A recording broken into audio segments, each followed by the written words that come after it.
Hello, my friends. It is Thursday morning, and I hope you're doing well. I want to talk to you just briefly about the power or the danger of assumption. Assumption is drawing a conclusion based on fact or fiction. And you say, well, that's a dichotomy. No, it's really where most people draw their conclusions is through assumption. When you see something on the news, you assume that you can trust the news agency. I don't, but most people do. I have very little confidence in our national media. And this is not I'm not choosing a side here, red or blue or Democrat or Republican. I'm just saying I don't have confidence in the media um, because I feel like they all have something to sell. Now, I may be wrong. And if I am, um, you can let me know and I will apologize. I mean, because I don't say anything to offend. And that is an assumption of mine partially based on fact and things that happened to me specifically and to my family over the years. And I lost a friend on Facebook um, this week that assumed I voted for a certain candidate. Now I'm a white man that lives in the black world. I've made my living in the black community for a very long time. Recently retired, still attend a very large black church. So I'm a white man in the black world. That gives me some unique perspective.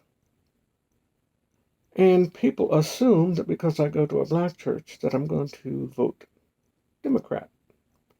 Others assume that because I'm white, I'm going to vote Republican. Well, I certainly don't tell anybody who I'm voting for. I don't make a crusade against one candidate or another. I think it's a very individual thing. And my father always taught us to keep our vote private, and I still do. I've never even told my wife how I voted. But I lost a Facebook friend who assumed I voted a certain way. And she became very ugly spirited. She said, I don't want to know you. I'm going to block you. I'm going to delete you. I've been friends for over 40 years with this woman. And I urged her to reconsider. Now, she's not somebody that's important to my life, but I also don't feel like there's anybody that's insignificant. I'm not part of the cancel culture. I'll talk about that another day, cancel culture. But she just assumed that I voted for the candidate that she wasn't voting for. And she spit out all kinds of nasty things on one of my Facebook posts. Um, Ironically, another person that I've known just as long, um, she said a lot more about it, and she was uh, somewhat attacking me, but she had a different attitude about it. And when I approached her with a soft answer, the Bible says a soft answer turns away wrath. And you can tell people sometimes, hey, you may be assuming this because that's not how it went down. That's not what I said. And if you took it that way, I truly apologize because I did not say it to hurt your feelings or to offend you. And that's about all I could do. And I thought to myself, it's a shame that she's chosen to isolate our friendship of over 40 years. Isn't that kind of sad? Just over political candidates that I don't know President Trump and I don't know President elect Biden. I don't know those guys.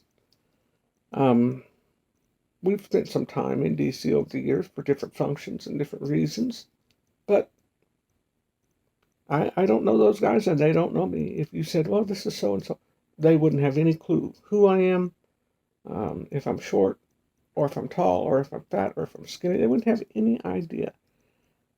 They might make assumptions. Oh, he's a white minister in Illinois. Well, that much they would be right. They said, well, I happen to know that he voted for George Washington. Well, of course, that would be wrong, we know. The power of assumption can destroy so much. It is so terribly dangerous. Go to people that you feel like have done you wrong, whether they meant to or not, and say, it really offended me. I want to make sure that I took things the right way and understood your point correctly. If they have the right attitude, they'll help you and they'll minister to you as well. That way, have you ever heard of hearing it straight from the horse's mouth? That removes assumption. I'm going to have to talk more about that another time because I'm already a minute over. But I want to thank you for joining me today. Thank you for coming into my home on this Thursday. And thank you as well for letting me come into your home. It may only be 5 or 6 minutes, 7 minutes maybe, but I cherish our time together. And if you're going to assume anything, assume the best. I tell you every single day, if you feel like you're alone in this world, let me say it this way, you can assume that you're not. You'll have to just trust me. You'll have to take my word for it. You're not alone in this world. And if you feel unloved, you definitely are not, because I love you. If you're going to assume anything, assume the best in people. Yeah, I know you're going to get hurt. I do all the time. My heart breaks sometimes for people because I know that they're denying themselves some good friendships and some good relationships. Be encouraged. I love you. Until tomorrow morning. Bye-bye.